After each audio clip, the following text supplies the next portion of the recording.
Hello and welcome to this week's show. I apologise for last week's no show.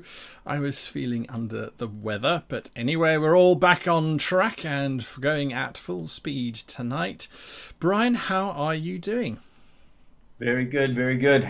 Glad to hear it. And glad and nice to see all of you. Lance Pickett, I'm saving my next greeting for you for Sunday. So you don't get anything special this evening. Last Sunday I did the official greeting in Japanese. I'm sure if anyone actually speaks Japanese, they were cringing. This Sunday, I think...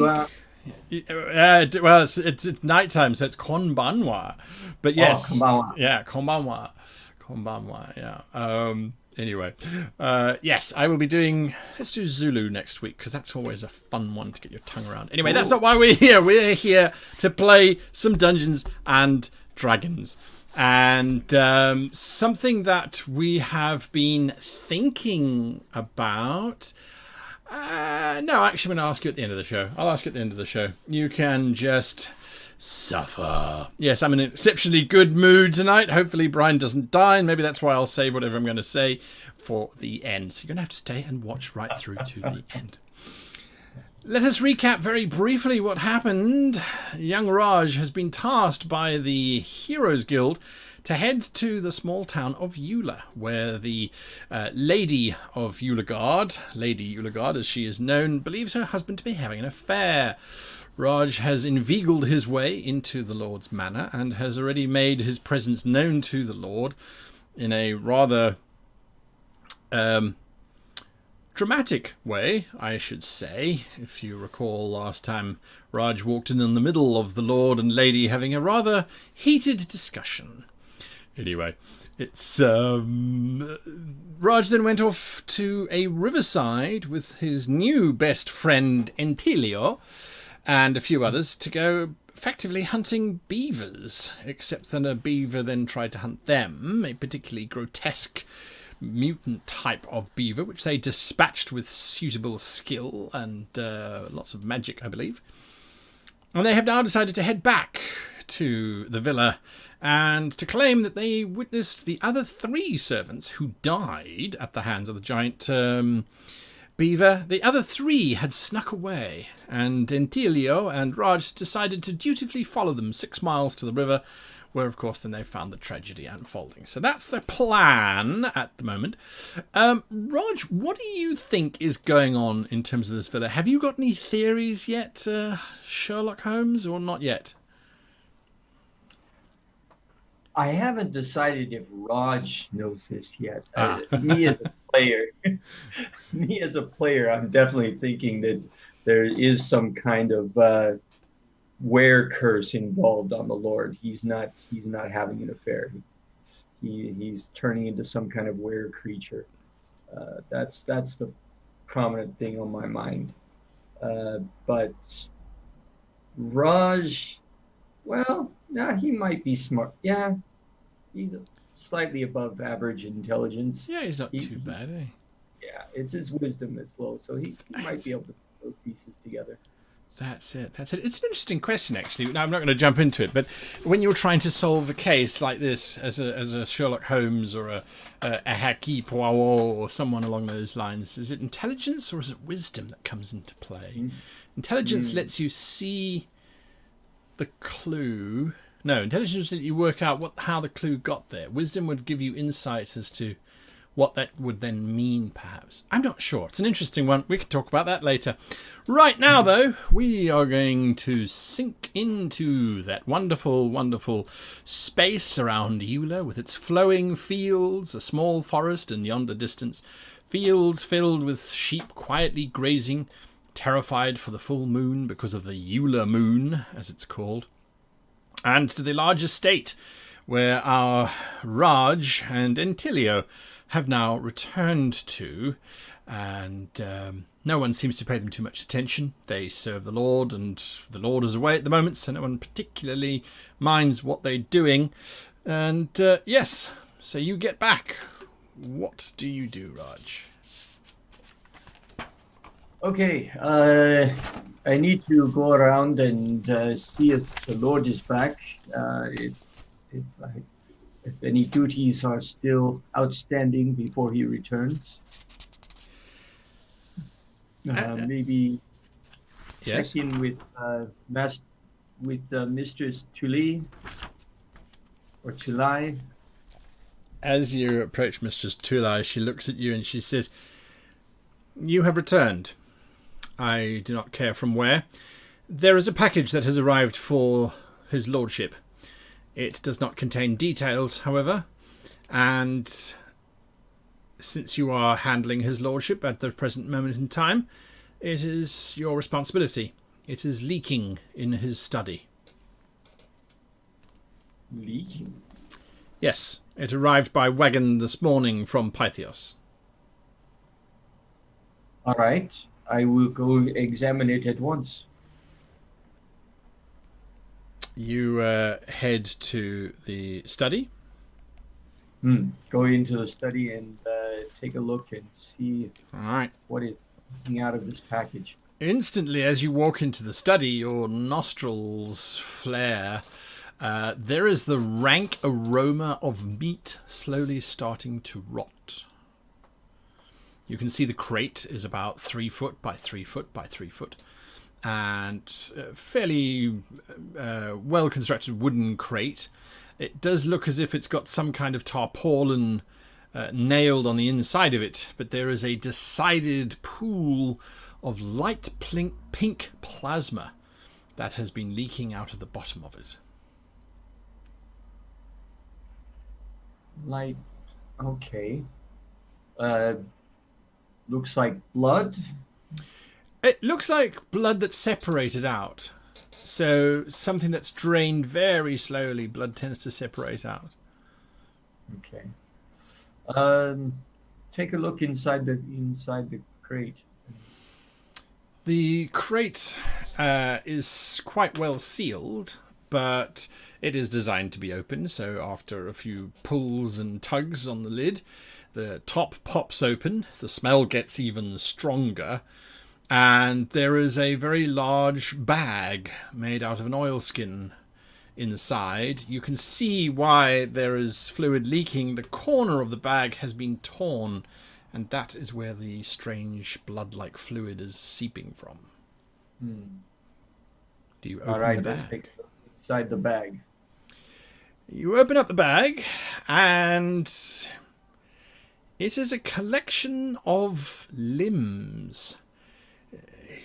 Human limbs, by the looks of things. Maybe elvish, but they don't seem delicate enough. They don't seem heavy set enough to be dwarvish, and well, they're the wrong colour to be almost any of the other races in Utherios. They have all been quite cleanly cut at the joint. In the arms that you can see, it is at the joint of the shoulder. In the legs, it appears to be at the joint of the hip. Unless you scrounge through them, that's all that you can see at the moment. No.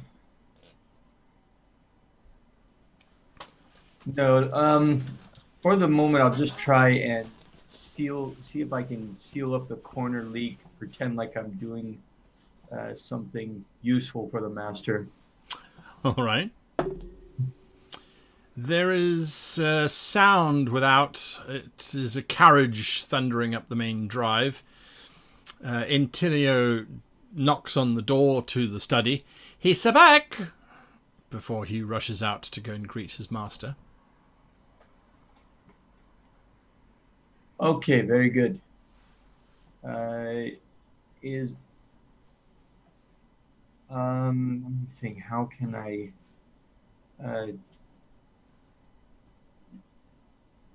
I'm gonna need something to maybe sew the corner back. Just. Oh, you trying to patch it up? Yeah, absolutely. Yeah. Well, looking around, the room is just filled with stuffed animals, all those grisly trophies of animals staring down at you blankly, their glass eyes mirroring life that they once enjoyed. But there is no immediate sewing kit. Give me an investigation check. Okay.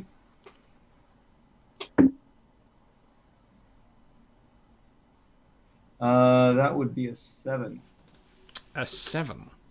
Oh no, sorry, that's a 10. 10. The underline is underline. All right. Looked at the wrong. Gotcha. The on his desk there are some various instruments of measurement and calculation, but there is a rather curious looking needle. It's about 5 inches long, so it's quite a long needle, very thin, with a single hoop at the top, an eye. You could use that, some thread from the tip of your cloak or from the actual twine that holds the bag shut would certainly suffice. So with that, you could start to stitch it together.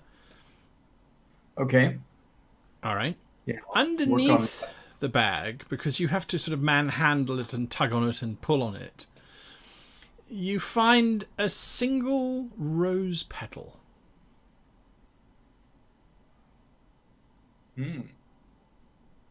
Single rose petal.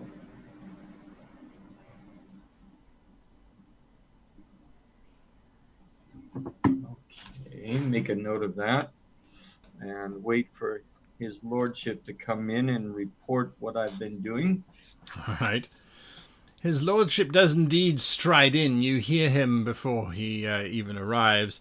He looks at you, looks at the crate.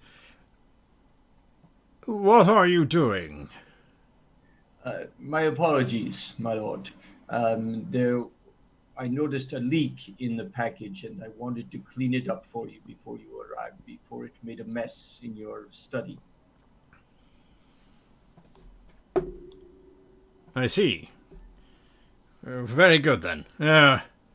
Right. Well, once you've finished with it, you're dismissed for the evening. You may go. All right. Right away.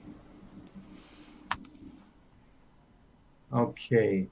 With that, I will, after finishing that, head back out, but won't go far away. I'm going to be stealthily watching and listening. Okay. As close to the door as possible. Give me a stealth check, because the door does open after about an hour. 11. No, same thing again. 14. 14 is much better than 11. I'll take that. Wow. This dice is not liking me tonight. Or maybe it's liking you tonight. That's the better way, I suppose. He does open the door, and he sort of does this cursory look around, and then he closes the door again. A few moments later, you hear the distinctive sound of a grating sound. Like something heavy being dragged across stone. And then it's quiet.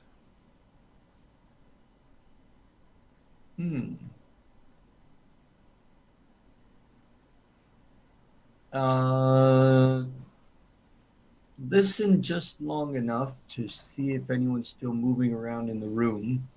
Give me a perception check.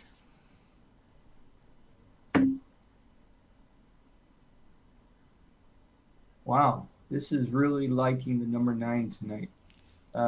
Perception is 10. Either he is quietly reading, or he is sleeping, or he is not moving, because it doesn't sound like there's anything inside. All right, I'm going to try and take a big gamble, open the door and peek in. All right, you gently push the door open as quietly as you can. The room is empty. Just the giant trophies of all the magnificent creatures that his lordship has slain. His desk. There is no sign of the crate. The stain on the carpet is still there. But otherwise, the room is completely empty. There are no other doors leading out of this room. As I suspected, there is some sort of secret entrance in and out of this room. I will try to find it. You're going to start looking for the secret entrance. All right, so what we're going to do here is, because it's a very big room, it could take you quite some time. Can you give me some idea as to what you might start looking at first? Okay, looking from where the crate was located to see if it was dragged across the floor first. Ah, yes. So you start to look at where the crate was. It was indeed dragged off of the carpet and towards the west wall. For a while, there is the stain that indicates that it had slipped off. But after 3 feet, your stitching has actually sealed up the evidence. So it seems to have gone towards the west wall. The west wall is lined with bookshelves. There are many books in those shelves, and of course the array of trophies that are just everywhere. Some are full-bodied trophies. They stand between the bookshelves like columns in various poses of anger and aggression, and then there are several above the bookshelves which are 6 foot tall. Above those there are several heads on different spikes and boards and mountings and things.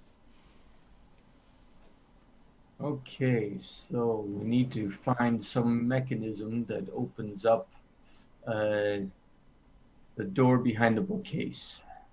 Convinced it's behind the bookcase. All right, give me an investigate check as you start scouring this area. That's a 9.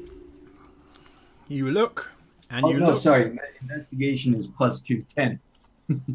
and look, and you pull on books, and you tug, and you look, and you just can't find anything in that bookshelf. It's a good 15 minutes that you spend searching.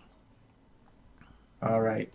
Then I will go back out in case he returns. All right. Yeah, I don't want to get caught inside of the room if he comes back at that time.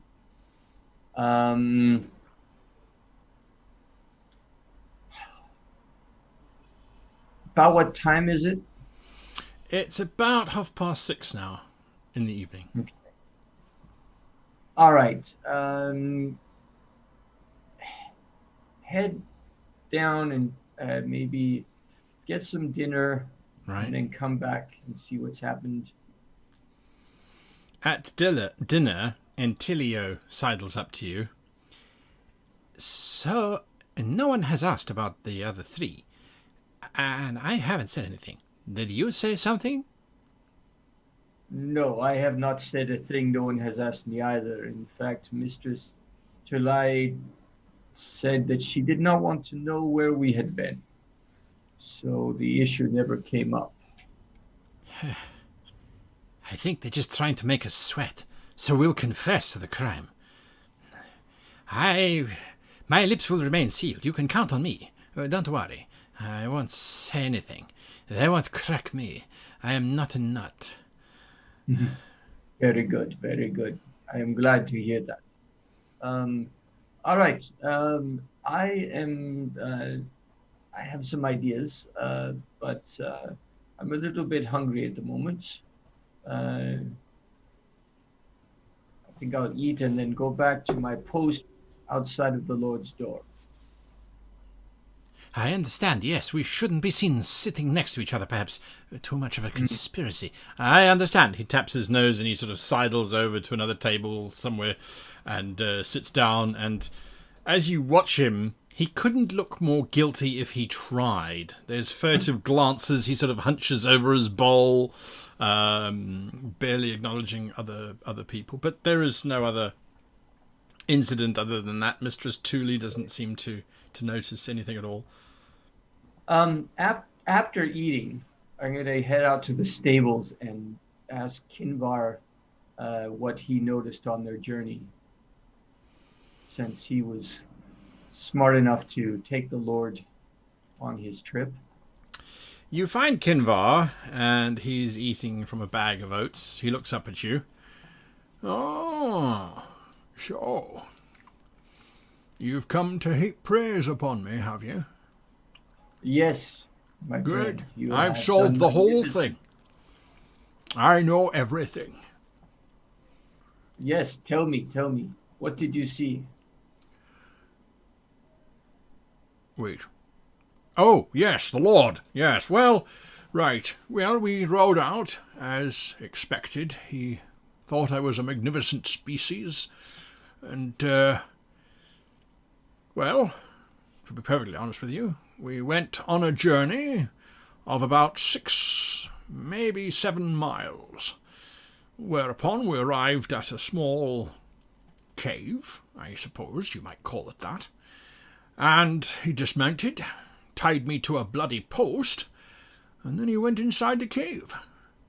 And he did not return until several hours later, when we then did a very circuitous route from the cave, a good distance, mind you, where every now and again he'd stop and look at, well, I wasn't particularly sure what he was looking at, but he seemed to be looking at things very specifically on our route, and then eventually we came back here. Hmm. Would you be able to find this cave again? Oh yes, absolutely. It's certainly not a problem. It wasn't difficult to get to. You should know, Right. however, that the cave smelled greatly of death. Hmm. Yes. Just now there was a package waiting for his lordship with limbs, and he took the crate to a secret chamber, um, which I was unable to find the door to. But I think since he said he would not require my services for the rest of the evening, that will be a good excuse for us to go and check out this cave, since he is not expecting me to be on his beckon and call. You want to travel to a cave at night?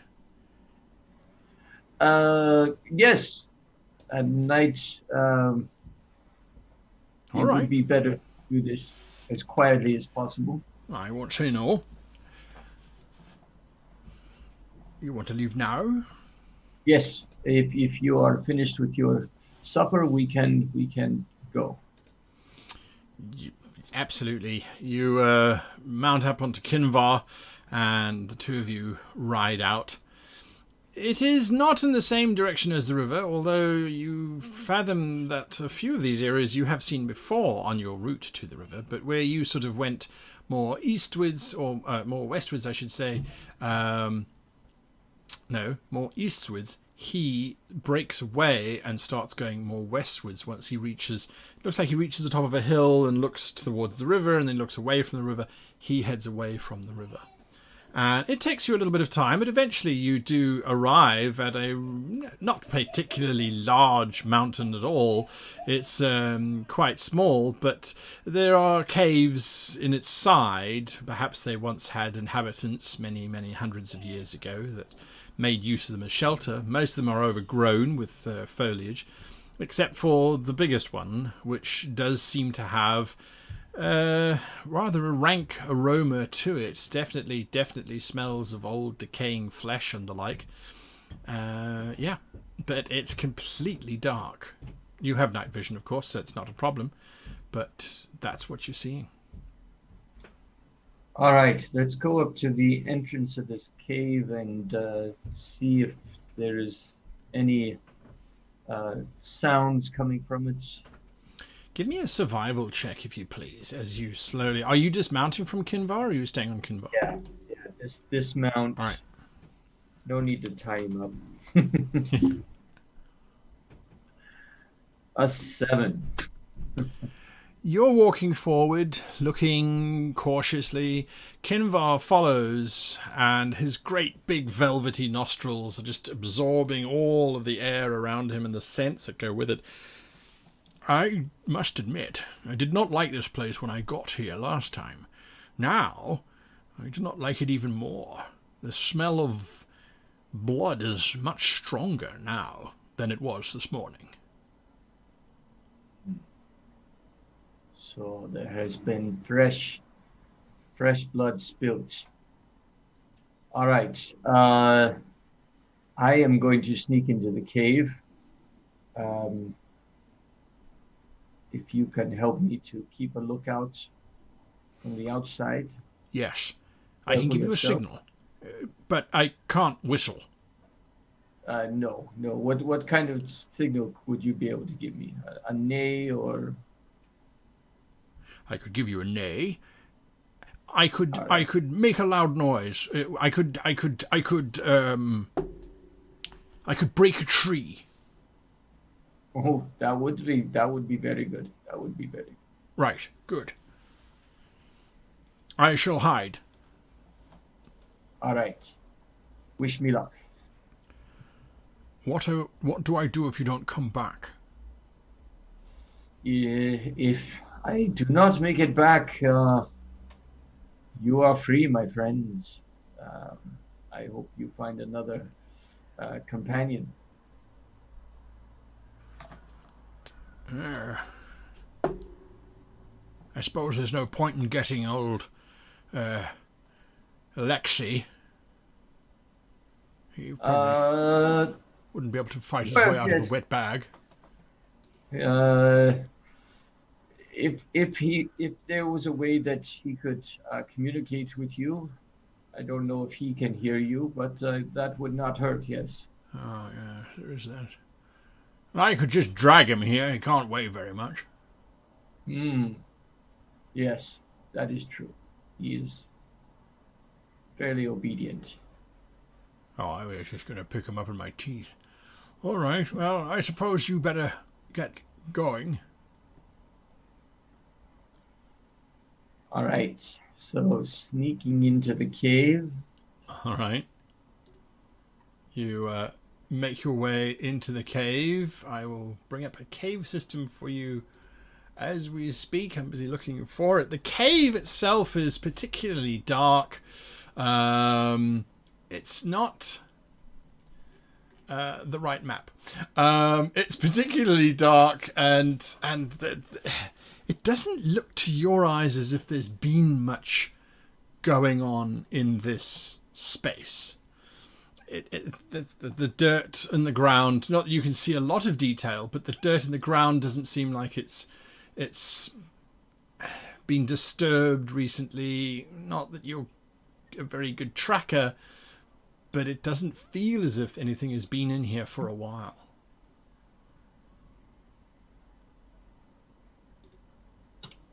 Can I hear anything? Yes, stretch out your senses and maybe vaguely you're hearing the sound of hammering going on. At first you thought maybe it was just rock falling, but then it became a bit more rhythmic. There's a bit of a tang, tang, tang that resounds outwards. Okay.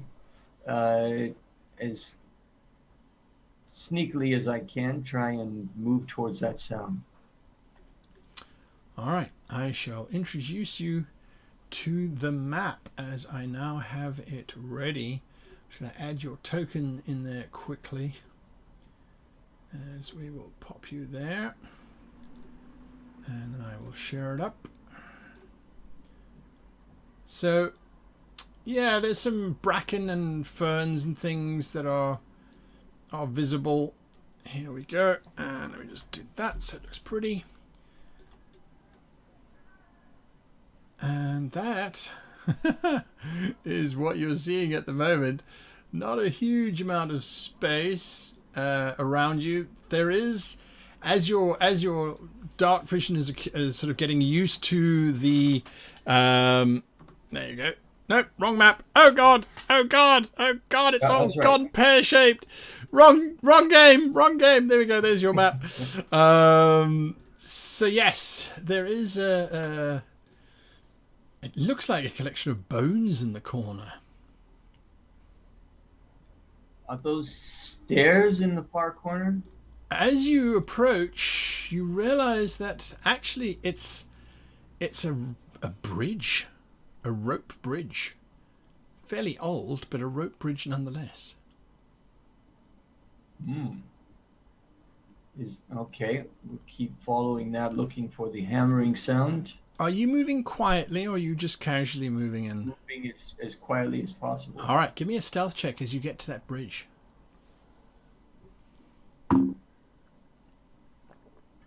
13. 13. Now give me a dexterity saving throw, please.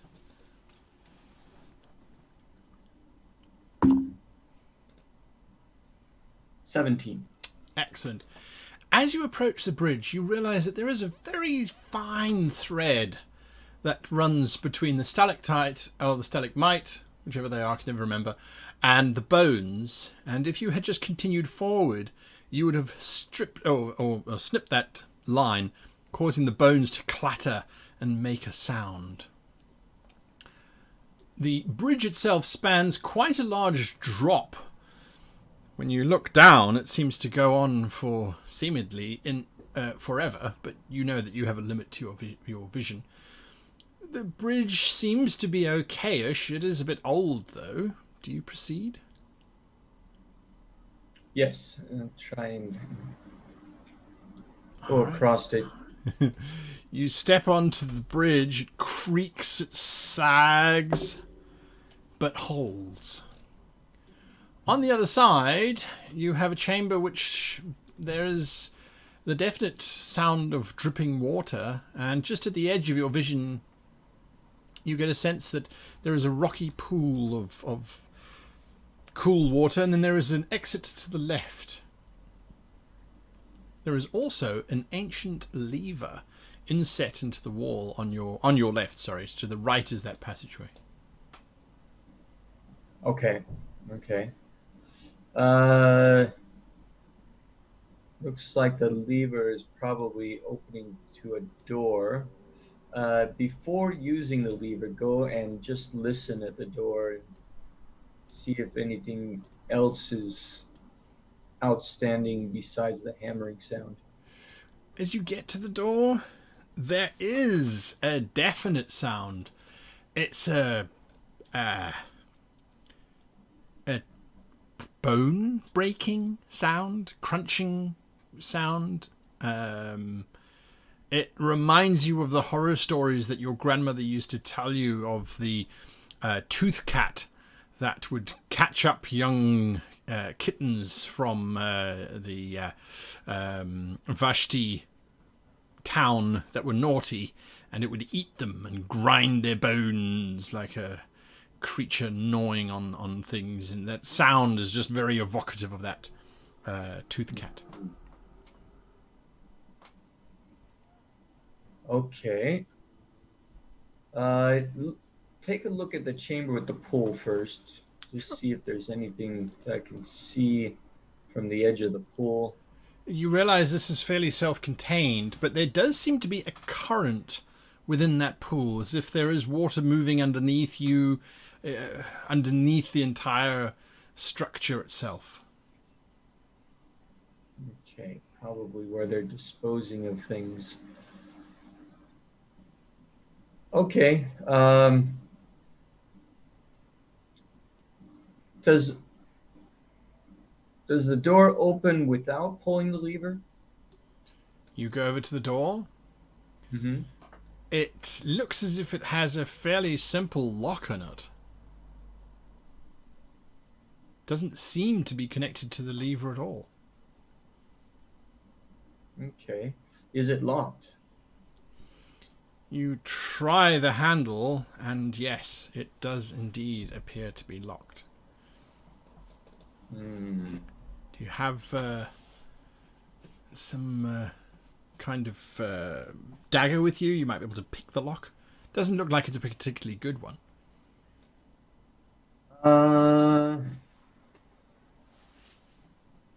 Could probably try and use a crossbow bolt to maybe try and pick the lock. Okay. Go for it. All right. Sleight of hand. Yes, sir. Okay. A 9. Your sleight of hand, try as you might, you're not convinced that this door is going to open with your skill. Okay. All right, let's go back and pull the lever and see what happens. All right, you go back, you pull the lever. As you pull the lever, this bridge basically winds itself across the gap. Oh, okay, so that's the only purpose of the lever. All right. Okay, well, put the bridge back just to, in case I need to get away in a hurry. Sure thing. And I listened at the door for at most an hour just to see if anything different happens. Well, you've been waiting for about 20 minutes, sitting next to the door. The chewing, chomping sound ended after 10 minutes. But at 20 minutes, there is the decided voice of his lordship. And it seems as if he's talking to whatever was chewing or munching. He's saying things like, "Don't worry, soon you will be free, and then it will be over. Grow strong. That is what you will need." Then he wanders off, and you hear him saying similar things to other things, until eventually he's out of earshot again. Okay. All right, that's enough information. I can leave this place and All right. head back to the manor and tell Miss Tulai what I have found. Okey-doke, so you head back to the manor. As you come out of the dungeon, you see a very large, it looks like a hedge of some kind, but this very large hedge that looks like a horse trying to hide. And as you step out, the hedge looks at you and says, "Watch the password."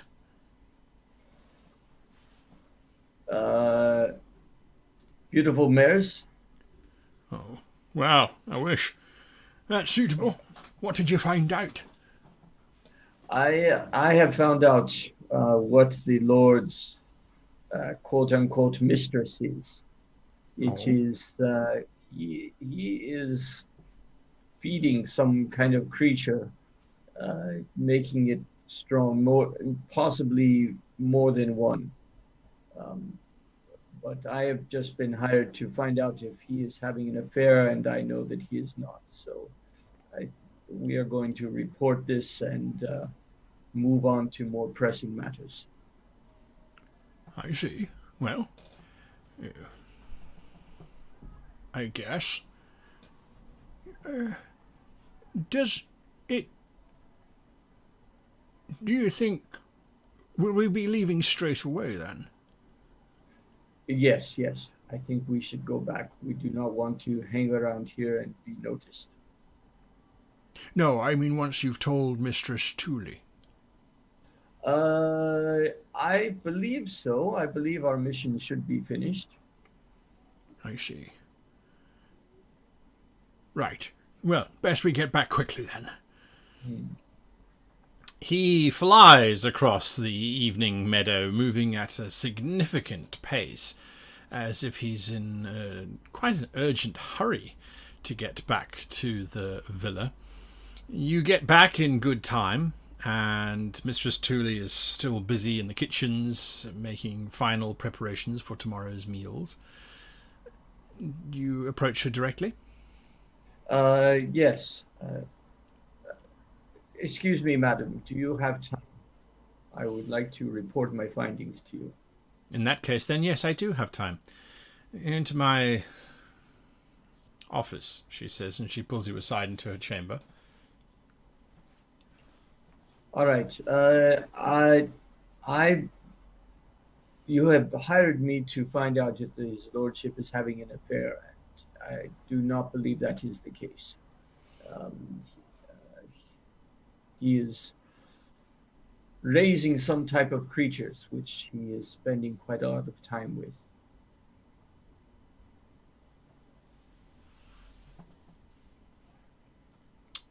So it is these creatures and not another woman that his lordship is spending his time. I see. Do you have any evidence of this? Unfortunately, I do not have any physical evidence of this.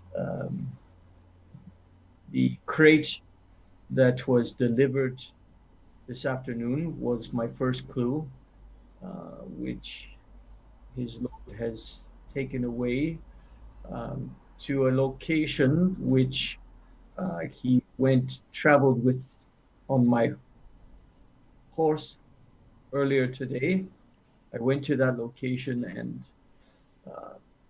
heard his lord's voice speaking to these creatures after hearing them chomp up the bones. But I do not have any physical evidence of this. How did his lordship get... How far away is this particular location of his lordship's? It is about 6 to 7 miles away. How he got from here to there in the evening, I do not know. And you say he took that crate with him? He took the crate through a secret door in his chamber, but I could not find that door. She gives you a long, hard look. You expect us to believe that his lordship took a box that required 3 men to carry 6 miles on his own? I believe that his strength is a lot more than he lets on, and I know that this is a very hard story to believe from just my word. But that is, I wanted to report to you what I have found. How would you like me to proceed?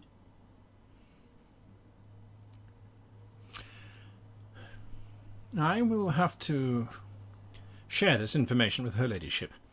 If she feels it is suitable... Wait a moment. And that doesn't answer why he heads into Pythios on a regular basis. Was there any information on where the crate was delivered from? No, it arrived by a wagon. Someone in town hired a farmer to bring it up to the villa. How it got to the town, I'm uncertain. That I do not. I have not seen any evidence of at this point. No. I see.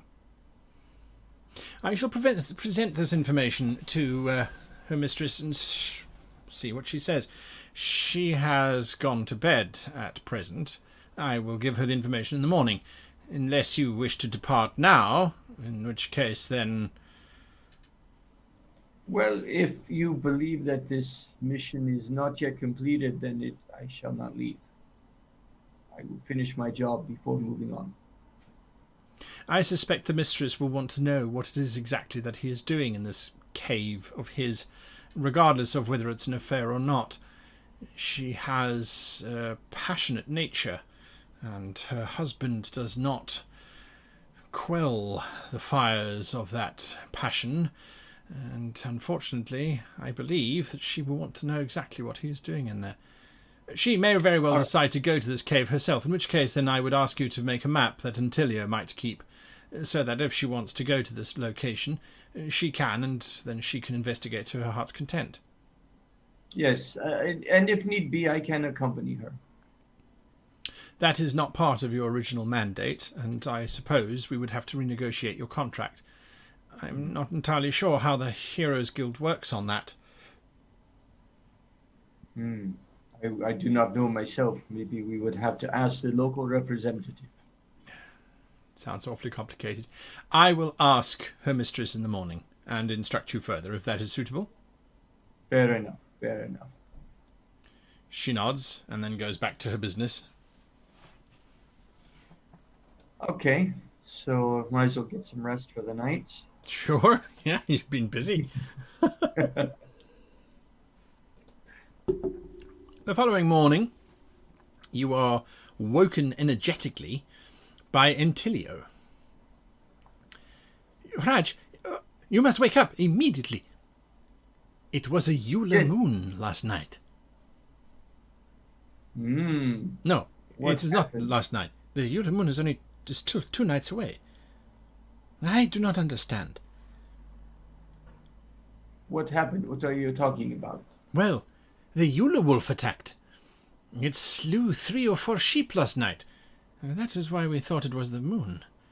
But that is not correct. The moon is only in 2 days. Oh, perhaps it is getting practice in. Maybe there will be a great slaughtering this Eula moon. Perhaps we should stay indoors. Anyway, I thought you might want to know, since you've been asking questions. Yes, thank you, thank you. That does answer some questions in my mind. Thank you very much. Breakfast is subdued, and Mistress Tooley calls for you quite promptly. I have spoken to my mistress, and she is relieved that you believe that her husband is not committing adultery. She has, of course, indicated that she wants to go to this cave. She is prepared to engage your services to accompany her if that is what you wish. However, she has also instructed me that if you are completely satisfied that you have provided the accurate information to her ladyship, she will pay you and dismiss you. All right, then let us finish this deal as that then. So that would be 2 days' work, I believe. 50 gold pieces,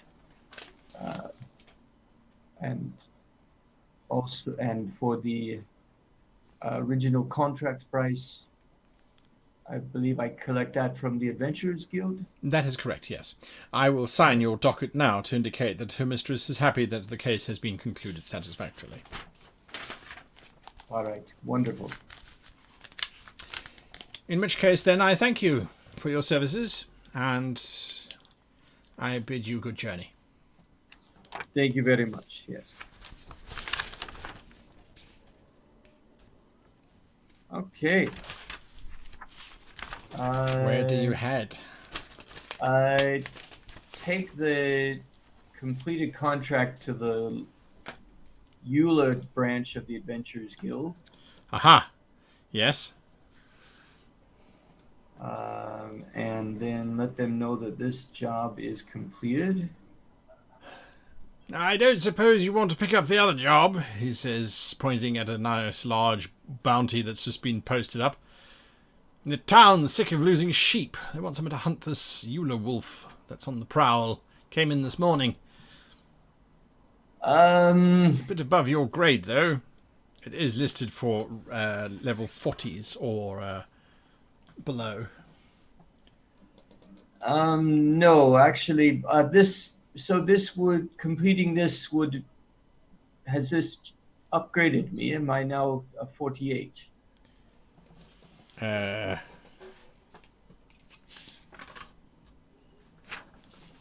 me just check here. Well, it was a 50 that you took, so no, it doesn't. Oh, okay. You've got to do something of your weight. All right. Yeah. No problem. I will stay where I am. Unfortunately, I have another urgent mission. That's all right. Perhaps I will check back on my way and see if this is still available at another time. Very good. I don't think any of the local lads are going to go after it. He points at the price tag. It's a 2,500 gold bounty for the head of the Eula wolf. But it is listed as being exceptionally large and dangerous. Yes, I do not think I am prepared to handle such a thing alone. No, maybe not. All right. Well, you head on back to Pythios. Actually, with Telelexi and Kinvar, we need to go to find the priestess with the knowledge of the future. The From the temple, from Demlock, from the Temple of Death, the mission that he gave me. That's right. We need That's to. right. We need to go. Zil and, looks at you. Oh, well, I did some scribe work here in the village. They needed quite a lot of it. He hands you 2 gold and 4 silver. Zil is in Pythios. I thought he was.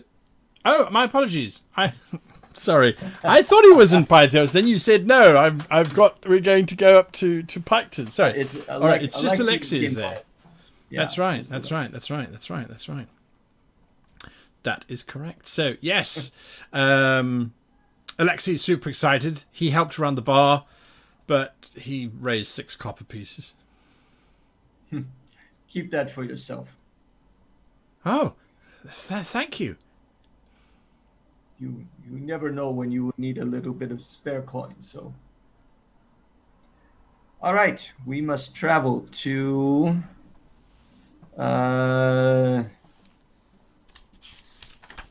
I have down the name of the priestess. Yep. Centaur with a snow white hide. That's correct. But I don't. And that we need to go get this orb of death, but I don't have the location written down. She was supposed to report in at Piketon, the town of Piketon, but failed to do so. All right. So let's head for Piketon. Yeah, she was coming from Sidon.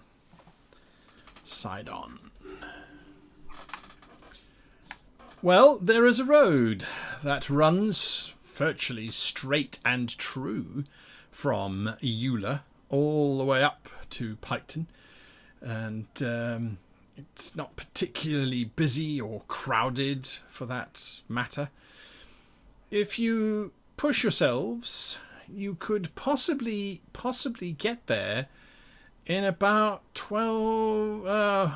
you'd have to travel through the night if you really wanted to get there within 24 hours. Otherwise, you could travel halfway, get to the crossroads that leads to Janatos. There's bound to be an inn or a tavern of some kind there, and rest up the night and then journey on to Piketon the following morning. Let's do that. All right, so you don't have to set a breakneck pace, basically. You don't have to go too fast. It's a pleasant journey through the fields of Eula and eventually out into the open countryside. There are large meadows of wildflowers that greet the morning sun. In the distance to the north, you can see the Boi Mountains, and presumably where Janatos, which is one of the larger castles in the southern areas, sits. It's too far to see now, though, from the roadside itself. By about afternoon, you do indeed arrive at this intersection where the road leads to Janatos or to Piketon. And there is a small hamlet there that has a simple tavern, a few sort of trading stores and things, and otherwise it's mostly cottages and things of people who work in the surrounding fields. You spending the night there? Yes. All right. The tavern itself is fairly modest. Not a lot of people stop here needing refined accommodation. It's mostly wagoneers who stop. There's large amounts of stabling and several sort of park areas where the wagons can stop and offload. The tavern is full of people, lots of noise. There's some entertainment going on. You want to do anything that evening? Or are you just going to hunker down and get on with it? Ask the innkeeper if he needs any additional entertainment to cover the cost of my room. Right, you are. Well, the innkeeper looks at you, and he, well, what kind of room are you looking for? I mean, I've got a single, if that's what you want. You don't want to sit with the drovers and the wranglers and the wagoneers. I understand. You understand that's 5 silver a night. All right. But the price is not a problem. But I am a bard. I could perform for you. Oh, I understand. You want a stage and an audience. Yeah, well, that's all right. He looks across at the current performing group, and he shouts at them very quickly. He says, Fog, you and your lads, why don't you take a break? Give everyone an option of some peace and quiet. Oh, all right. Stage is yours. What's your name? Raj. Just Raj. Just Raj. He waddles up onto the stage. He's quite a roundish sort of man. And he stands there and he doesn't grip the microphone, but he looks as if he's wanting to hold on to something. All right, ladies and gentlemen, I give to you a newcomer to our illustrious halls of entertainment. Just Raj. Just Raj. He steps off of the stage. Alexei gives you a thunderous round of applause, which actually causes the rest of the audience to give applause. It's like, oh, someone knows this one. Is this one of the famous ones from Pythios? Oh, we might be in for a treat tonight. So, as the applause dies down, all eyes turn to you. All right, I'll start playing my pan flute and seeing how the crowd reacts. Let's have a performance check. Are you doing traditional ragas from Vashti, or are you doing more contemporary stuff? Do some tunes from Vashti. Give them a little something they have not heard before. All right. Give it your best. 22. There is absolute silence when you finish the first of the ragas that you performed. And then it's just applause and clapping and cheering. And it's like, I don't know what I just listened to. It's definitely foreign, but I like it. Yeah, I really like it. They're shouting, more, we want more.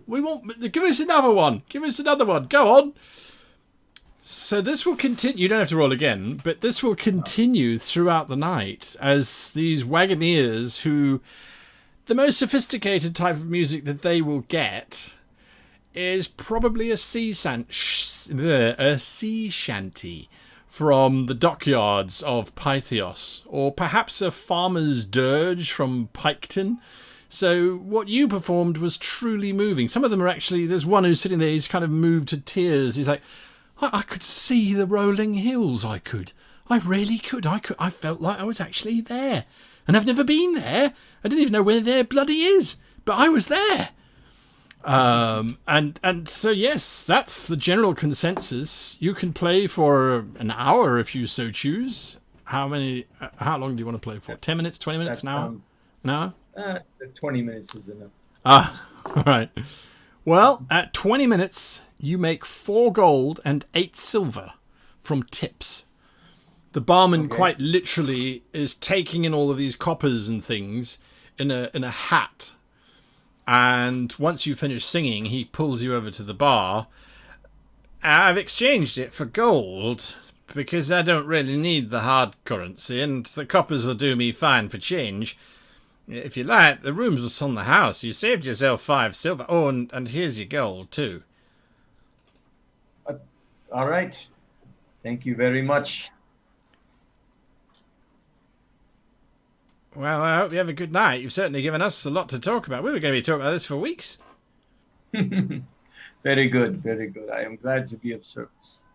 Well, if you come back, you're welcome here anytime. All right. We will see if I will pass by in the future. Well, I certainly hope you do. The wheel and toad will always have a berth for you if you're so inclined. All right, let's get some rest and travel on the next day. Yeah, absolutely. And it is morning. You wake up. There's a wonderful breakfast, and it is laid on. Compliments of the wife. She was moved. She really was moved by your performance last night. Really spoke to something. I'm not sure what exactly, but it certainly did. Anyway, enjoy the rest of your journey. Thank you very much. I thought you were absolutely fantastic, sir, says Alexei as he's leading you out to Kinvar. Thank you. Thank you, Alexei. I actually think I would rather like to go to Veshti one day. The opportunity will come. I do hope so. I do hope so. And so you continue your journey northwards. The stretch now, again, is a fairly easy way. The road is well maintained. You pass various wagons laden with cargo from inland heading out towards the Pythian port. And it is probably towards sunset when you arrive at the little village of Piketon. It's actually not that little. Piketon is fairly large. There are no walls around Piketon. It's not a castle, it's not a fortress, and it is so inland that if it gets attacked, those armies would have had to have gone through several large castles beforehand, so it's not deemed a strategically valuable area. Where do you head? Since it is already evening, let's first find accommodations. And then I will go and look for the Temple of Death. Very well. You secure accommodation. It's not too difficult. It will cost you 5 silver for the night, so that's fairly straightforward. The Temple of Death, the Circle of Death, the cult-worshipping Circle of Death, is not particularly large. It's not particularly well maintained either. As you walk up to it, it has a gate and a wall, which is unusual. It doesn't abut straight onto the street. It's actually a little bit separated. And then you realise that the gate and the wall is because there's a small cemetery that precedes the actual structure itself. Lights are on inside. It's not particularly creepy. It's just fairly austere. As you get to the main entrance, a novice bows before you. You are welcome in Death's Circle. Might I be of assistance to you? Yes, I was sent by Graven Demlock to look for the whereabouts of Kithia Arbani. Have you had any news from her? I am very familiar with Lord Demlock and with the High Priestess as well. Sadly, she has not yet arrived. I will, however, conduct you to the abbot. He will have more information for you. It is just not a particularly good time at the moment, I'm afraid. We are currently observing the divinities, the alignment of the circles. It is a fairly prestigious moment in our calendar. As a matter of fact, we're expecting the Hierophant himself to make a declaration. Not here, of course, but yes, we're expecting that. So the temple is under preparations for it to take place tomorrow, you see. But I'm certain that the abbot will want to speak with you. If you wouldn't mind waiting here just a moment, I will find him for you. Very well. Thank you. he disappears off, and a few moments later there is the appearance of an individual who looks very, not flustered, but he looks very harassed, as if there's a lot of things going on and that sort of thing. And he comes up to you and he says, I am Abbot Godsby. You were sent by his lordship to find the high priestess? Yes. She was to be escorting an artifact, and oh God! I knew it was going to happen. All right. Well, you better come with me, if you please. Just keep your voice down. I don't know if you're aware of this, but tomorrow we're celebrating the divinities of the circles. There's preparations are behind. We haven't had much time to think. He leads you into a smaller room and he closes the door and he sort of looks around as if he's expecting to see someone or something. Right. What did Lord Demlock say precisely? Only that she was traveling from Sidon, and that she should have arrived here in Piketon, but she has not done so. Yes. That was 2 or 3 days ago, and so now that I've arrived, I would like to see if anything has changed or any new news has come. As a matter of fact, she was supposed to be here 6 days ago, and she has still not arrived. Neither has the artifact.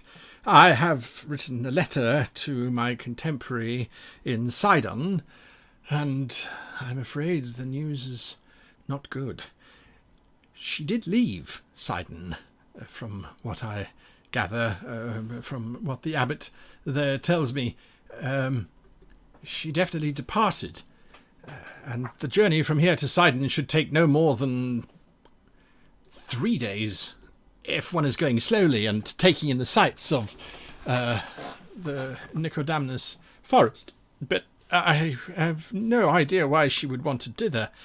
The Divinities is an important holiday for all of us, a celebration of the circles and the alignments thereof. The artifact is... indeed, it's very old, but I don't know. It is...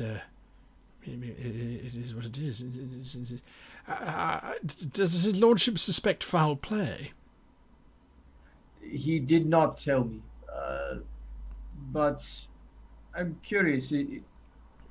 Is there anyone else that would know that she was transporting this artifact? No. Well, certainly none under the status of abbot. The artifact was kept in Sidon. That was one of the last places it was used, according to the ancient texts. And as a result, it was one of the holy relics of the temple in Sidon. Aside from the High Priestess, myself, of course, and Lord Demlock, I honestly don't think anyone else would have known. Why would they know, anyway? And what purpose would it have? The relic is very much more symbolic than anything else. We did send someone to look. Only they haven't come back either. I see. Yes. How long ago did this person leave? 3 days. I dispatched the letter to his lordship immediately when she didn't arrive after 3 days, and sent my own man north to try and find her, and he hasn't returned. Admittedly, he was travelling by mule, but again, it is not that distant a journey. He should have returned by now. Or at least got to Sidon and been able to send message back by Griffin Courier or something along those lines. Right. What did this man look like that you sent? Well,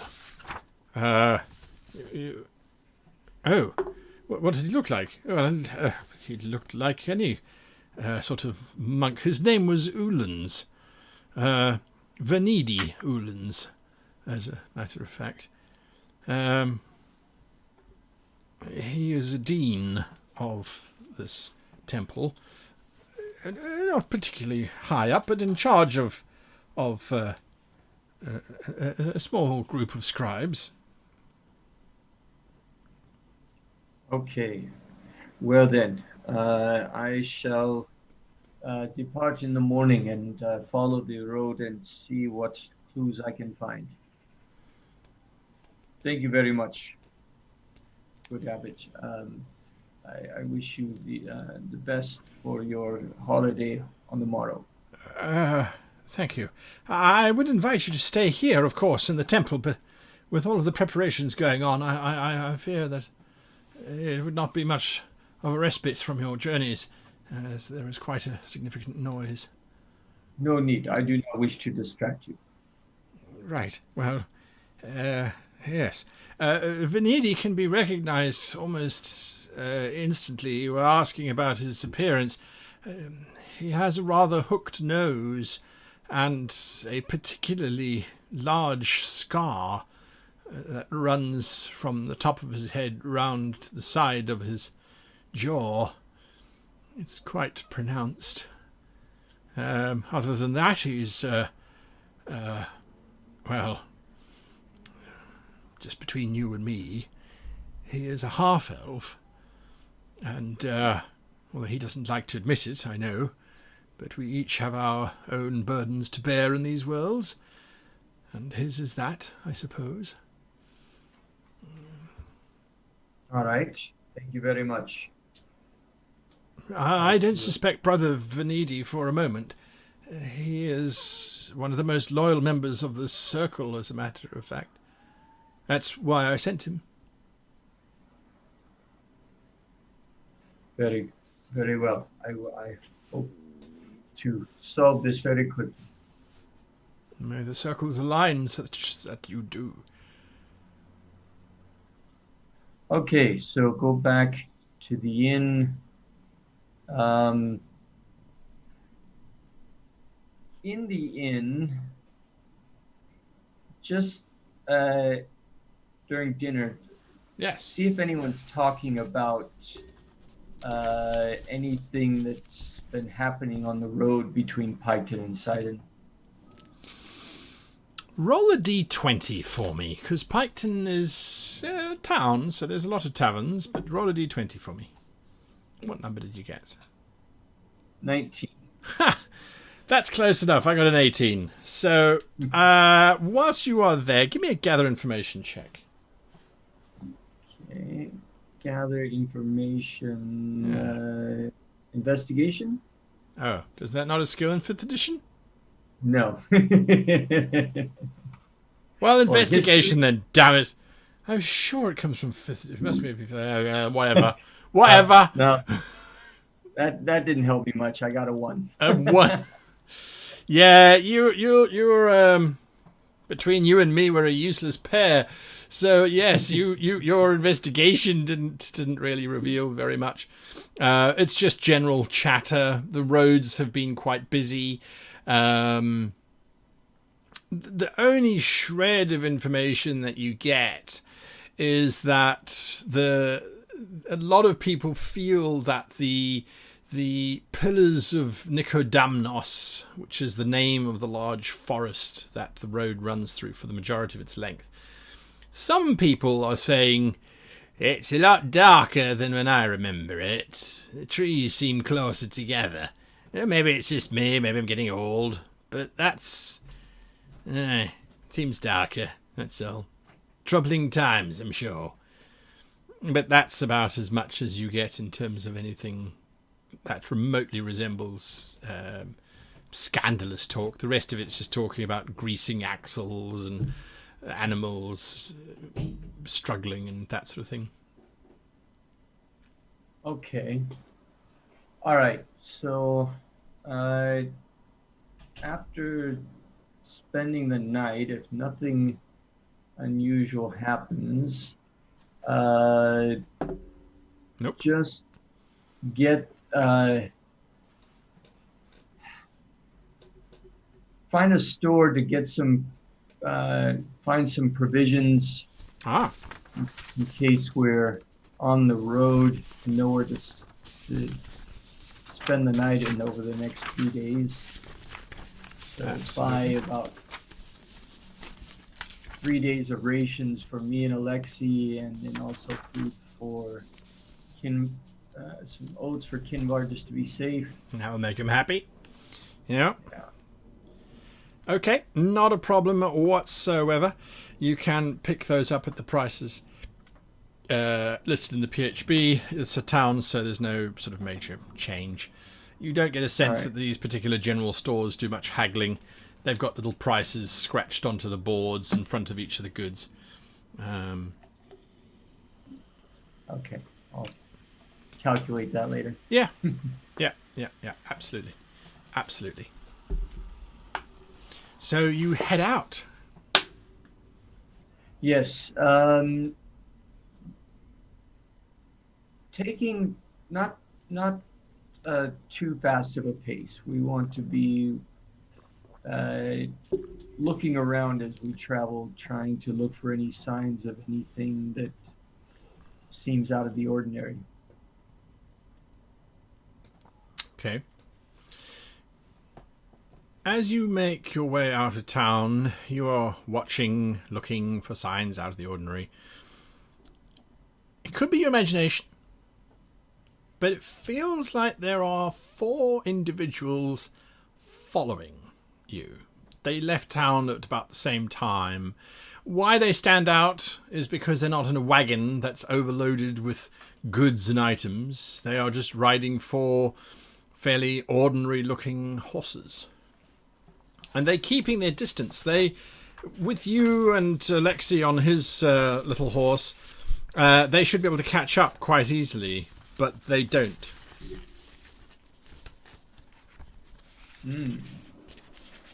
Okay. All right. We'll keep that in mind. Keep moving forward.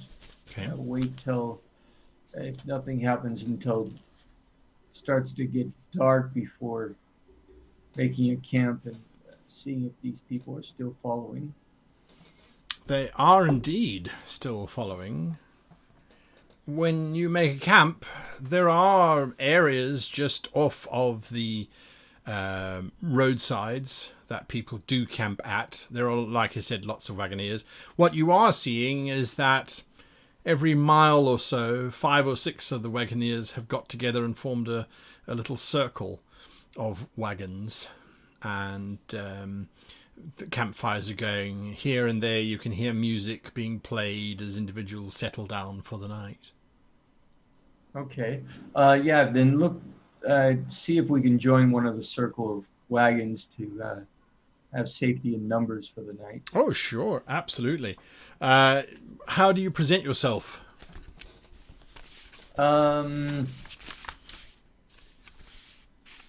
Say that we are traveling gem merchants looking to establish a new route.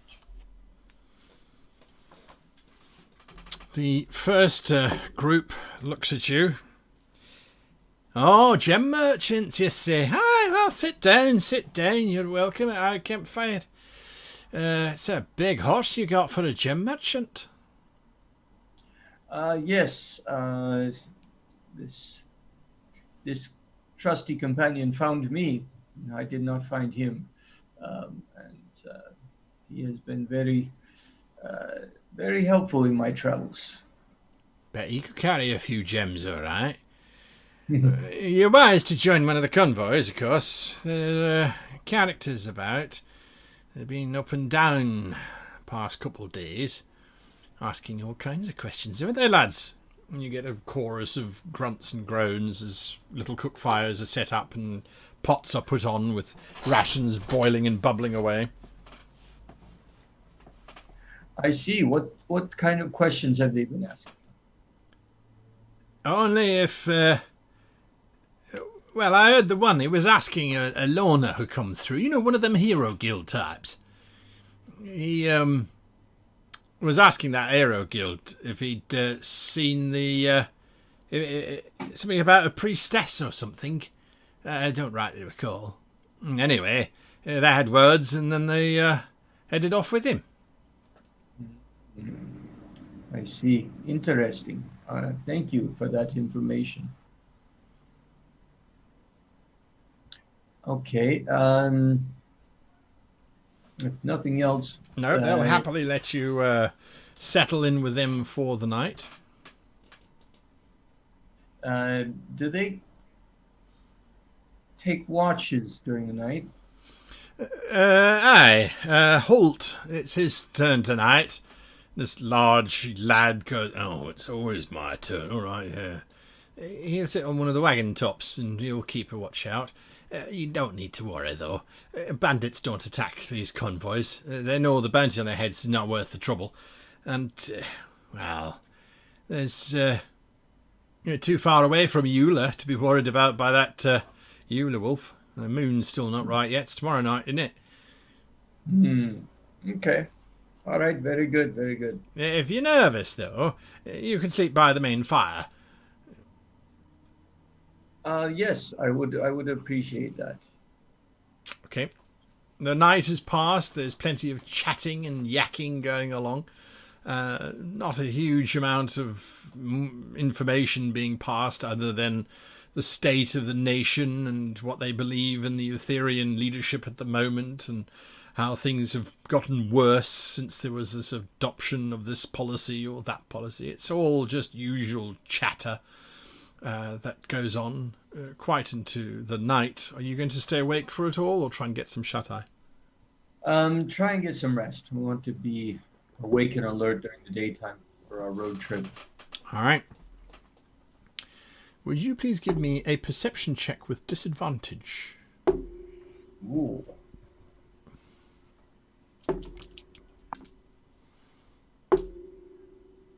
The lower one is a 12. All right. That's an interesting one. I now need you to give me a Constitution saving throw.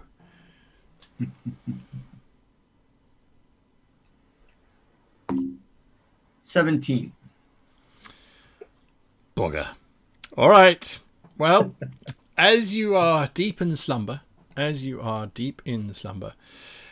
is a moment when, in your dream, Brother Zill is holding up a document, a piece of parchment, shouting, "Prophecy! Prophecy! Prophecy!" And behind you, Alexei is standing there with the dagger that you got from the orc. And he's running his finger across the length of the blade. And he gets to the tip of it, and he sticks it into his finger, and he goes, "Ow!" And you wake up in the little campfire, realizing that the pain that he was feeling in his finger, you're actually feeling in the side of your neck. And there's a fairly large individual who is very delicately leaning over you, and you can see that they have frozen in mid-act of sticking a very small dart into your neck. What do you do? Oh.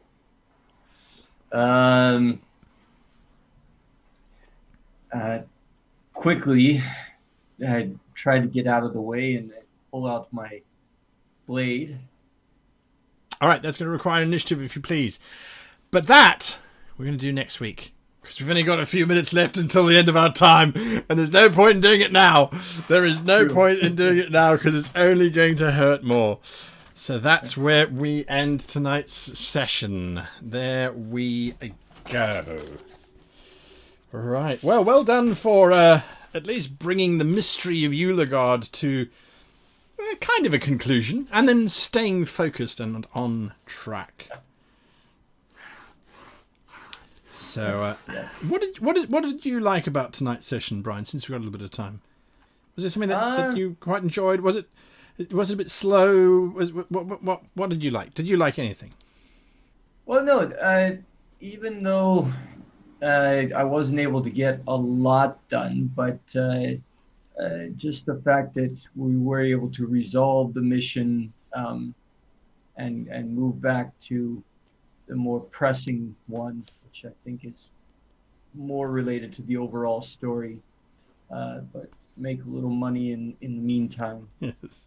And also just learn a little bit more about the area around me, how people normally live. Right. Yeah.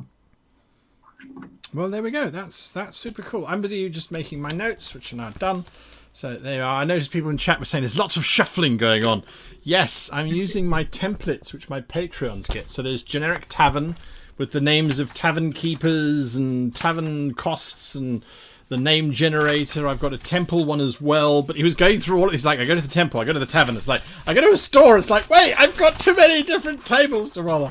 Anyway, so that's what that paper shuffling was. I apologise because I know it was quite loud on the mic. So there we Cool. go. I gotta go check those out. There we go. Right. Yes. So we will see you next week, sir, as the adventures continue. We will probably arrive at Sidon. Who knows? Who knows? Yes. Anyway, thank you to all of you for watching. Now, I do a post-game discussion, if you like. Usually it runs for about half an hour. It does contain spoilers, as I do talk about what I'm planning on doing next week. So if you want to have a look and listen and interact and chat with that, stick around. We're going to take a little 5-minute break while I go and grab a cup of decaf coffee, and I will be back then. If not, I will see you hopefully for live sessions with a GM, which this Saturday at 7 p.m. GMT. This Saturday, not Sunday, this Saturday. Anyway, until next time, thanks, Brian. We'll see you around. All right. Thank you. All right. Goodbye.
Okay, I'm back, and yeah, no banana milk, and no, you don't milk bananas or make milk from bananas.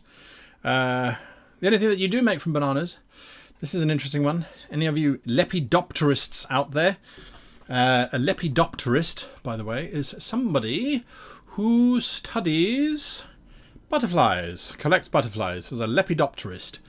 And lepidopterists, in order to attract butterflies, will take a banana and they will smush it with a fork into a sludgy kind of paste, add a little bit of sugar to it, and then leave it out into the sun. And that attracts butterflies like you cannot believe. So that's what you can do with bananas. Banana flavoured milk is basically just that, banana flavoured. I must admit, I do like bananas. I will not lie. I do like bananas. Anyway, so there we are.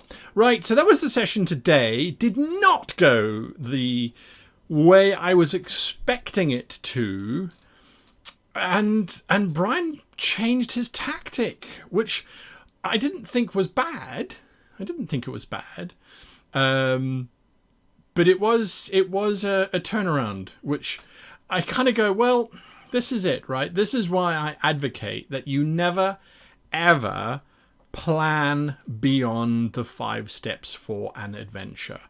And the reason is for exactly this reason. Imagine if I'd planned out the entire storyline of Lord Ulegard and his entire situation and story and meticulously worked out all of the statistics for the creatures and things.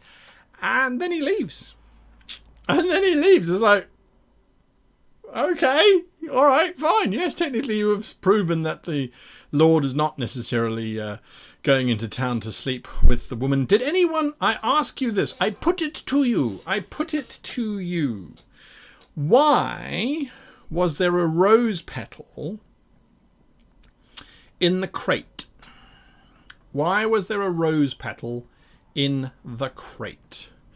You'll only be able to answer that if you've been watching the entire series. So think about that one. I'm going to look at some questions here. Sheena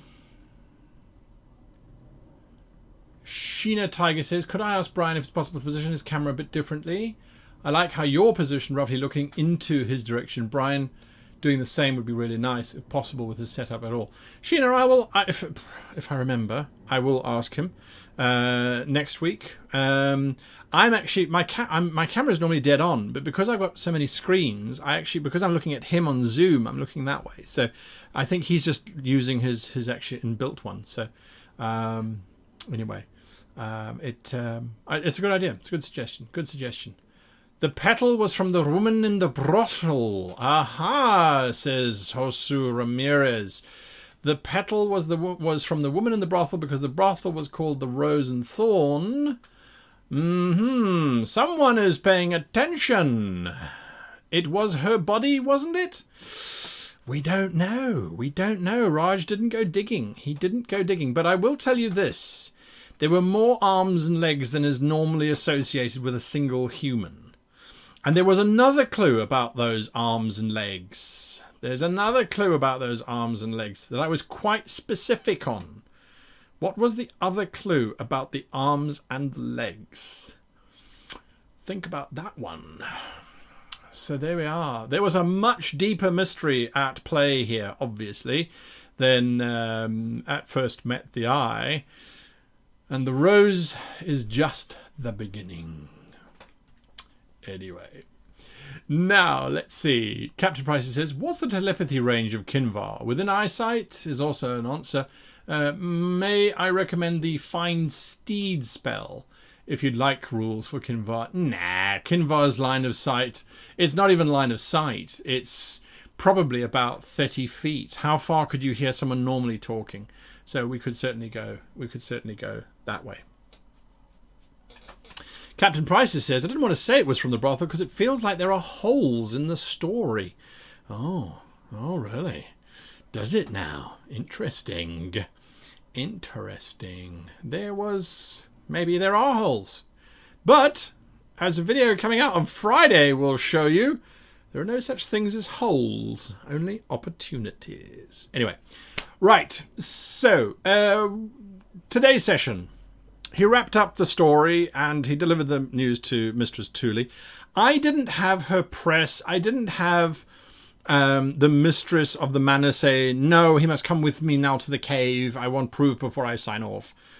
I think the fact that he had kind of indicated that he wanted to wrap up. It's his story. My plot's his story. I beg your pardon. Will he ever go back to Eula? Will he ever discover what is happening in Eula? I don't know. I don't know. And even if he did, it's been set in motion now that the lady is going to go there. And that will reveal what is truly happening there. I will say this, however. The werewolf is completely incorrect. The clue has something to do with his study. So there you go. There you go. Right. Captain Prices says, I think it feels too obvious. Perhaps it does. Perhaps it does. Perhaps it does. Who knows? Anyway. Moving forward, the journey from Eula to Piketon was quite literally just meant to be a travel montage. There was nothing more to it than that. In Piketon, he was meant to get information that the High Priestess has not yet arrived from Sidon, and it has now been 6 days because he dallied for 3 days in Eula. And all that was needed to then happen was for him to leave Piketon and then to get attacked by the guards. That's literally what my 5 steps are. This one I have plotted out because it is part of the master plot. I can't read that out to you, but thugs in Piketon told to kill anyone who asks about the priestess. So that is what is happening in this combat that we got to. I didn't want to jump into the I was watching the time because I have to watch the time, obviously. And I was seeing that it was 1:15 the hour when we started to get to the point where the thugs could make their move. Because something that I very firmly believe in is that, although I have it in my notes, that thugs in Piketon will kill anyone who asks about the priestess. He only asked about the priestess very specifically to the initiate at the door and to the abbot. He didn't ask in town about the priestess. So how would they know that he's asking about the priestess? However, once he was in the tavern doing his investigation check to try and find out what's going on those roads, that's when he started to trigger events. And when we rolled those 2 D20s, it is something that I do quite often, as a matter of fact. When we need coincidence to take effect, this I will often let the die determine, because it is something that can come across very much as GM railroading, which I don't necessarily like. So if there's something that needs to happen by coincidence, I'll get my players to roll a die. I'll choose a die, D12. If it's likely to happen, if it's highly unlikely to happen, I'll go with the D20. If they roll within 1 or 2 or 3 of the number that I have rolled, the coincidence happens. So they just happened to roll. I rolled an 18, I think he rolled a 19 or somewhere around there. So the men that were sent to Piketon, they were sent to Piketon by the big bad to look out for anyone asking the priestess, were in the same tavern. And so once he left Piketon, they could then follow him. And their plan is not to engage with all the wranglers. They don't want to do that. That's not their goal. Their goal is simply to eliminate anyone who is asking questions about the priestess. The combat has now definitely gone sideways for them. They're going to have these wranglers who are going to get involved. And definitely, that combat is going to take place, and it's going to be a lot of fun, I think, anyway, because it's going to be the 4 of these assassins versus the wranglers and Raj. I think Raj will be able to do it. He's high enough level now that he'll be able to take on these assassins. The wranglers are going to defend Raj because they like him, and these guys are the strangers that have broken into their camp and most likely killed old Holt, who was left on sentry duty for that. So yeah, that's what's going to happen next episode. We're going to have that combat. It'll probably last for a couple rounds. It gives me time to make the map. I think Draco was very observant insofar as The cave with his lordship, I hadn't intended on him getting to that cave this session. I'd actually intended on him getting to the cave next session, because I thought he would do more investigation in the actual manor itself, where I didn't feel a map was necessary. I thought that that would slow it down. But once I usually use maps for combat mainly, or if we're going to be in that location for a long time and it warrants its usage. So I will do a map of the caravan for next week, so that we have a bit of a tactical play, I suppose you could call it. I've already got the roads map for the pillars of Nicodamnos, the forest they have to travel through. I've got that one prepared. That's for once Raj hopefully survives the attack of the assassins and continues on into the forest and starts to discover what things are going on. So there are body parts tend to speed things up. Well, yes, but I was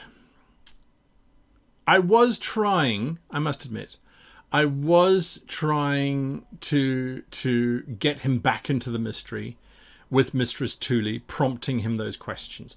But how did his lordship get a crate that requires 3 men from here to there over 6 miles from point A to point B? And he's like, oh, he had a secret door. That led where and did what? There's a mystery down there. Apparently I was more interested in it than he was. And that, I think, is also something that's very important. Never be interested in your own plot more than the player is. He clearly wasn't interested. He's like, nah, I'm done. Mic drop, walk away. Okay, sure, fine. We've solved that one. Big door, yes, he's strong, but 6 miles. He takes a horse to ride there. Anyway, I won't spoil it for you just in case he does ever go back there. But let's just say there's a whole different thing that's connected. And it has to do with the giant mutant beaver as well, and the pool of water that he encountered. But those are things that now will just remain a mystery. That's one of the joys of being a GM, though, right? Is that you've got all these things, you're like, I'm just going to save that and use it for later. So the map that Draco was quite rightly pointing out, of course, I have used that map before, and it was used as a goblin cave for the, I want to say the broken, no, what is it called? Oh my god, it's gone out of my head. Broken World Chronicles? No, was it the Broken World? Was it called Broken World Chronicles? It was the one with Michael Kessevan and Freddie Hines and Kai in it. My god, I've just gone blank. Yes, Broken World Chronicles. Thank you, Captain Prices. Yes, that's you see what happens when you get old. You just start forgetting stuff like that. Anyway. Yeah, so I had used that map before. I was panicking because he wanted to go and investigate. So I brought up the map on Dungeon Fog. Do beavers eat sheep? Says Sci-Bi. No, they don't. But the beaver, the pool and the cave and the house, they're linked together somehow. And that might be obvious or not. I don't know. Do beavers dream of wooden sheep? I think that's it from me. I haven't got much more to say, really, on today's session. It was a wrap-up and a move on, effectively. We've got the Heroes Guild down now in terms of, well, if you do the same level mission, you don't level up in the Heroes Guild. You don't, well, level down as opposed to leveling up. So Raj now knows that. We know that there's a bounty out for the werewolf of Ulegard. Of course, there is no werewolf of Ulegard. That's a whole different kettle of fish. Yes, so now we're on our way northwards to wherever it is that we need to go, and onwards with the main plot as well. Now, something that I was speaking to with Brian about before the show started today is I'm thinking of bringing in some more players. My reasoning is, as much as I love playing with Brian, one-on-one sessions are, I think, really good for doing when you are in the same space as the person that you're playing them with. Or if you really have no more options. or if you really want to explore a one-on-one story. Now, we are doing that, and both Brian and I are quite happy to carry on with one-on-one. But at the same time, we don't have to. We don't have to. We could add in more people, and that might very well be something that takes this to the next kind of step, if you like. It will give Brian a lot more opportunities to develop and bounce his ideas off the other players, rather than having to figure things out on his own. Something that I asked him before the show was, did he know what was going on? And he went, well, he thinks he knows what's going on. And he gave me his idea. He said, but Raj has only got an intelligence of 13 and a wisdom of 8, which is why I started that whole conversation about, when you're solving a crime, is it intelligence or is it wisdom or is it a bit of both? So yeah, I think it's going to be an idea to add in some more people. Now, next week, of course, we're going to continue through the Pillars of Nicodemus, Damnos, I should say, and I'm not going to introduce someone next week. The week after, I might not be on air because I move apartments on that particular weekend, and I'm not sure if I'll have internet and everything set up by the Wednesday. So yeah, I think it's going to be interesting. It's going to be interesting. Maybe once he's solved this one, we can add in some more players and just sort of see where it goes. Whom I get to be involved, I will reach out to those who wanted to join this one shot. This one-on-one first. I think that's only fair, and yeah, then we'll take it from there. So watch that space. I think everyone's in agreement on that. So there you are, Drugged Wolf. Thank you. I do appreciate. Yeah, take my stone wall with me. I do appreciate the sentiment. I'm literally moving. I think it's less than 2 miles from where I currently am. But it will be good to be in a big space that really is much better suited to being a studio. So yeah, there we are. I agree. One-on-ones can be very main plot focused if you make them main plot focused. But one-on-ones can also be very intimate in terms of the story that's being told. This one, we had the prophecy, which I think certainly drove it in a very specific direction. And I think this is the other thing, the other challenge that I have when I'm running games, is that I'm usually using them, not using them, that sounds like, well, no, it's the right word. It's just not how I want it to be phrased. I'm usually using them as a teaching focus. So it's like, okay, so if you want to watch how to do a one-on-one, this is how you do it. This is something. If you want to watch how to do a prophecy, this is how you do it. And you know, so oftentimes I'll run games based on things that I think are interesting to look at and to explore, rather than on what I want to run. But yes, that's it from me for tonight. I don't think, if you've got any more questions, let me know. Just put the word question in front of it so I can see it. Yeah, so there you are. Yeah, Sheena Tiger, no more moving around the world for me, please. Thank you. I have done enough continents. Time to just sit and settle.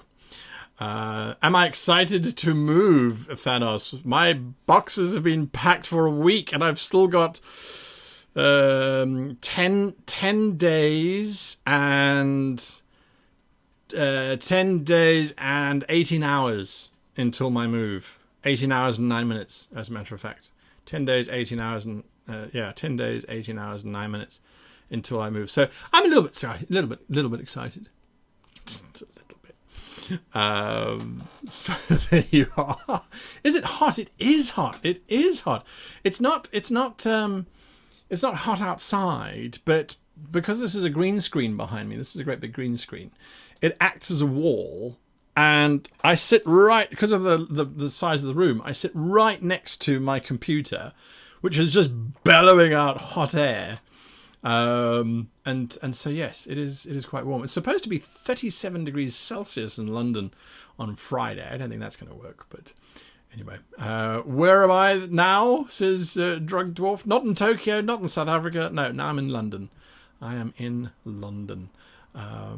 So there you are. How do you get players to not suck That's a question for Sunday, I think. Drug Dwarf, what I would always suggest is that one of your options is to go to www.rpgtablefinder.com, where you can find a whole bunch of players, and you can read their bios and see what sort of person they are beforehand. If you want to play with the people, though, that you have, you really, then I would get them to watch videos on improvement. Watch it as a group. Sit down and watch it as a group and say, hey, let's do this before our session. Let's watch a trick on how to be a better player or something like that. And you can have a look. Now, the only reason why I promote rpgtablefinder.com is because it's our software. We wrote it, or not software, it's a website. The Web Goblin wrote it. We did that specifically for people to be able to find groups all over the world.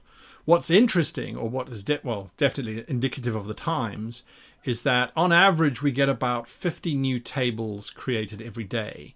People looking for players, or GMs looking for players. And of those 50, now the average is about 5 of those tables are actually real life around the table type tables, whether they're outdoors or in safe spaces and that sort of thing. But the rest are all online. So I don't think that's necessarily the future of role-playing. I don't think it's going to be permanently online. Certainly the place I'm moving into, one of the reasons why I'm so excited is because I have a giant gaming table and gaming chairs that will be specifically for the gaming experience, because I love that round the table gaming.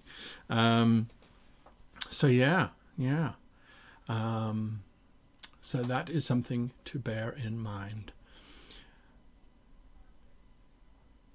Now, let's see. Where are we?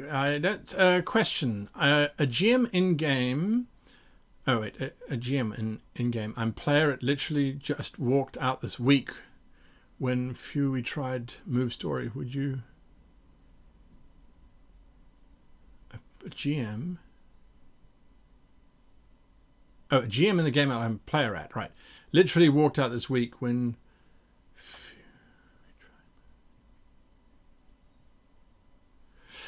I'm not sure if I understand the question correctly, Thanos103, but if the GM walks out because you guys are not following the story, or you're trying to do your own story or something along those lines, I would not play with that GM. The GM it doesn't understand the point as far as I'm concerned. So...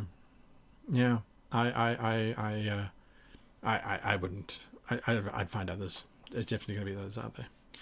Anyway. All right, folks, that's it from me. I really do wish you all a fantastic rest of week. There's no Mercs of Mischief shenanigans on Thursdays anymore. So I will literally see, hopefully, some of you on Saturday for GM Live. Now on Friday night, I am releasing the Star Wars game that I played with some Patreons. We got 4 sessions in. They're not 1-hour sessions. They are literally the length of the session that we played. So some of them are 2 hours, some of them are 3 hours long. There are only 4 of them. But I will be releasing those this Friday. Now, this was not designed as a live show, so the layout is very, very simple.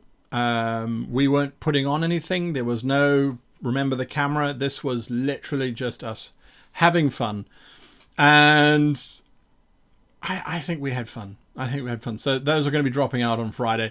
That's on the YouTube channel, Great GM Live. So don't miss out that. It's going to be interesting. So those were pre-recorded. They're done now. We're done already. Sponsored by Easy Roller Dice, those wonderful dice manufacturers that make all the dice and send them to me, which I really appreciate. But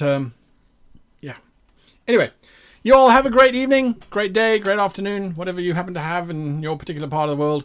And until next time, I wish you and yours the very happiest of gaming.